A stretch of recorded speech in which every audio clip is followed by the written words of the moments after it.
Welcome back to Sunrise Daily. Well, just before we get back to our conversation on the schools, the protocols that need to be adhered to before they reopen, they've got a July 19 date, but July 24 is an equally important date which you need to mark on your calendar if you are in Lagos or if you happen to plan to make use of the third mainland bridge, for instance. That's because that is going to be short.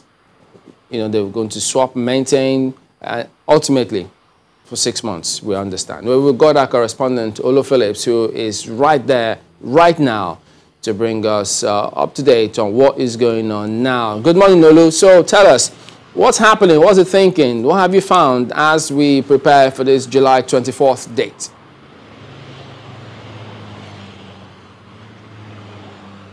Hi, Chamberlain, and good morning to you and Ayo, and good morning to Lagos. So, today is Monday, and in 4 days' time, approximately Friday, the bridge will be partially shut. Now, I'm backing the inward into Lagos Island. So, in front of me is Yanoworo, behind me is Lagos Island. Now, this is the protocol. 11:55 p.m. every day up to 11:55 a.m. Those going into Lagos, that's the ones going this way, will have access to the bridge. Now, all the way this way, and this side will be shut all the way from Adeniji. The repairs will start inward Yanoworo. So this is the side of the bridge to my right, inward Yanoworo, outward Lagos Island, that will be shut partially for repairs. So the repairs will start on my right. And what that means is that as soon as it is 12 noon every day, you can't come onto this bridge anymore. So those coming from the island will now have to come over this lane and drive all the way as if they're driving against traffic. Now, what that simply means is that if you're coming from Ojotubega, you're coming from Ikorodu, you're coming from anywhere along this axis, once it is 12 noon, you can't have access to the bridge if you're going to the island, because you have to make way for those who are coming. Unlike what we had in 2009 and 2012, where at some point there will be a diversion on the bridge. There will be no diversion in between the bridge. When you are going to the island from 11:55 p.m. previous day up to 11:55 a.m. the next day, you can use this bridge into the island. And if you are coming out once it is noon, you can no longer use this bridge. You have to use what authorities have decided to call the alternative routes. These are just routes that are available and heavily challenged, Chamberlain. Well, we understand that there have been several concerns about those alternative routes. But tell us, have you heard anything about those officials who are supposed to work together to divert traffic? How ready did they say they are?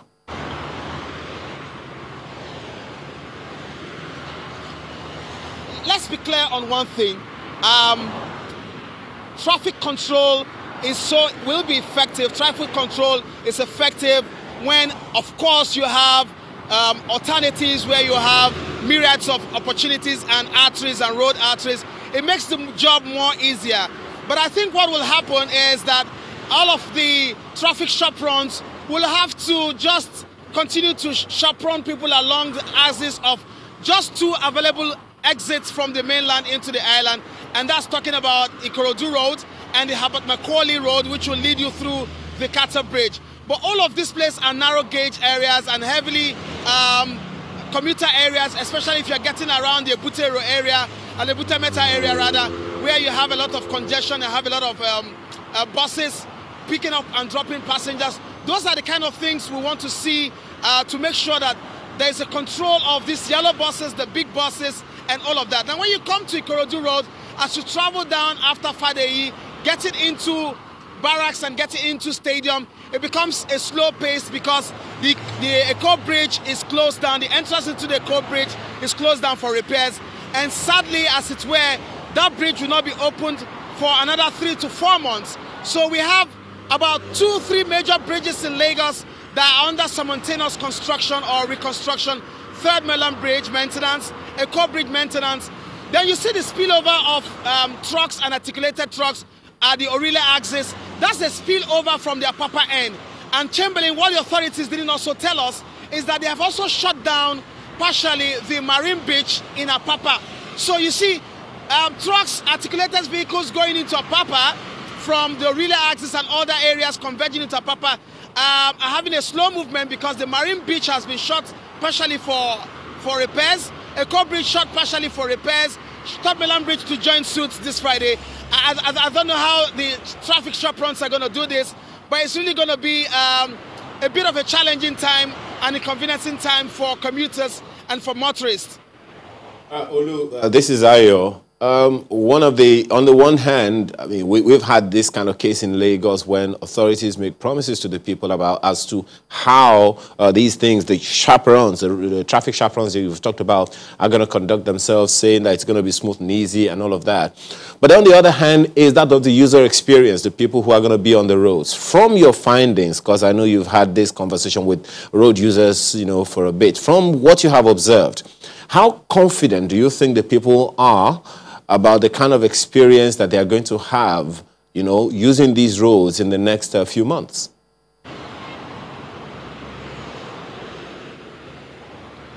It's the word of the commuters against that of the traffic chaperons and traffic superintendents.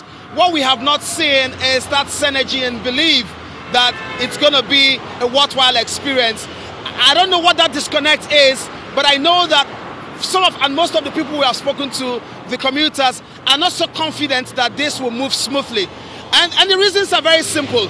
There are too many craters on the road. There are too many bad roads on the road, bad portions, and so much in terms of traffic control. You see yellow buses driving on the highway, stopping and picking up passengers, no deterrence, no punishment, no arrest. All of these have a way of slowing down your travel time. And you wake up and you see all of this happen. It seems like the commuters are not carried along, as it were, especially those who really want to obey traffic, who really want to drive decently, who really want to use the road the way it should be used. They are not getting that opportunity. But this is hoping that at this point, these superintendents of traffic and everyone, the federal road safety, the LASMA, and every other personnel that will be deployed will have a kind of synergy with road users and increase that kind of confidence that allows for motoring experience. That is one thing we will be looking out for during this period. It's going to be a long haul, I must tell you, Ayo. 6 months. They are hoping that they can finish before 6 months. But before this will be over, it will be January 2021, my brother.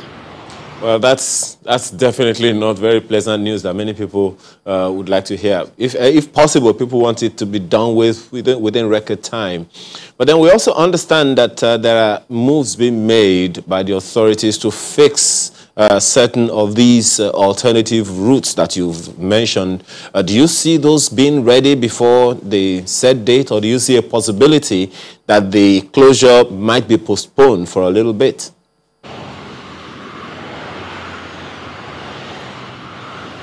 I do not want to sound pessimistic, but the truth is it will be a huge miracle to see all of these alternative routes, or roads that really existed to carry people from the mainland into the island, to be fixed before 4 days. I don't know how that is going to happen. The Mile 2 access under the bridge is terribly bad. What we have is damaged road because of blocked drains and the silting happening when the rains are here. The relay end of Igomu Bridge, or the beginning of Igomu Bridge, is flooded because the drainages are blocked. It's yet to be fully desilted, and the surface of the road has weared out completely. You come to the the Ikorodu Road axis. You have to make from 4-6 lanes into 2 lanes. Approach the approach Funshaw Williams. Make a roundabout under the Igomu Bridge before start heading to joining the Eco Bridge again, and other ancillary roads.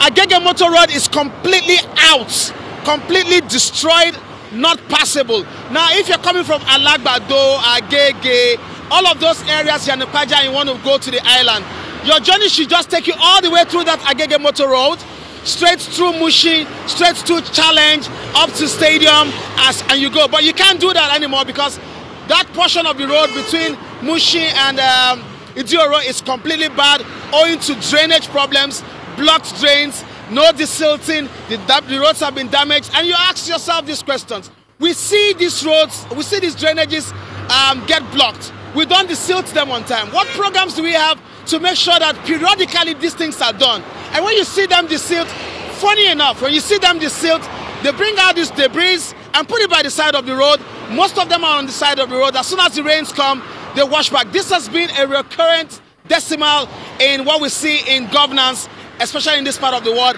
And you begin to wonder, when will all of this come to an end? I will begin to really live a mega life in a mega city. Well, as a matter of fact, Olu, don't forget Ikorodu Road as well. The Ojota end, some work, some construction and rehabilitation is being done there. And then some parts of Ijora, they're also doing some work on some of those roads. So it's going to be challenging, really. But is there any conversation? Did you hear, have they spoken about how they need to advise motorists in terms of, because those who will want to make use of these alternative routes, there will be people who will not be so used to the roads, they may miss their way. So will traffic managers be lenient on the road users who perhaps, as a result of not knowing the road, miss the way, and then hoping last mile will not come very hard on those motorists? Any thinking in that regard?